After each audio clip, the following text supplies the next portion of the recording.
पाकिस्तान में दहशतगर्दी के वाकयात में भारत और अफगानिस्तान मुलविस हैं। जाफर एक्सप्रेस पर हमले का मेन स्पॉन्सर भारत है। दहशतगर्दों ने मुनज़्ज़म अंदाज में कार्रवाई की। हमले के बाद प्रोपेगेंडा किया गया जिसे भारतीय मीडिया लीड कर रहा था। सोशल मीडिया से पुरानी वीडियो उठाकर चलाई गई। DG ISPR lieutenant general Ahmed Sharif Chaudhry की प्रेस कॉन्फ्रेंस। कहा, जाफर एक्सप्रेस को दहशतगर्दों ने ID धमाके के जरिए रोका।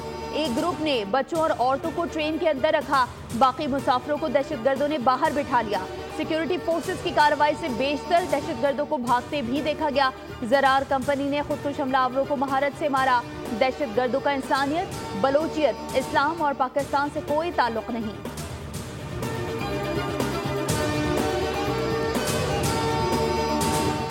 नाजायज मुनाफाखोरों, जखीरा अंदोजों के खिलाफ क्रैक डाउन करके रिपोर्ट पेश की जाए। वज़ीर-ए-आज़म की चीनी के जखीरा अंदोजों के खिलाफ सख्त तरीन कार्रवाई की हिदायत। कहा, चीनी जखीरा करने, कीमतों पर सट्टा खेल कर कीमतों में इजाफे की किसी को इजाजत नहीं। चीनी की खपत और रसद पर कड़ी नजर रखी जाए। मसनूई बहरान पैदा करने वालों को कानून के शिकंजे में लाया जाए। रमजान में आम आदमी का माफिया के हाथों कतन इस्तेहसाल नहीं होने देंगे।